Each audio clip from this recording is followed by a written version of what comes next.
Пазете се. Одат во партиски собир во Македонија со знамење на Албанија и им кажува дека ова е нашето знаме, за ова треба да се бориме, со патриотски албански песни и така натаму. И истите тие граѓани, освен што не прават ништо, еве да кажеме дека се многу големи албанци, знамето да си го сменат, тие ги крадат тие истите луѓе.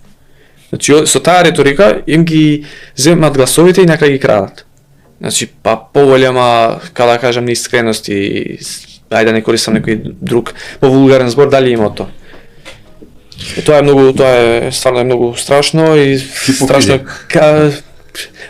сето тоа е поради неедуцираноста на луѓето, мислам. Не се но како што луѓето тука се на таква состојба на незрелост, да кажам, мислам, кај и на нивните одлуки влијаат многу надворешни фактори, значи они не можат да креират сами по нивни сознанија рационални ставови и тоа мислам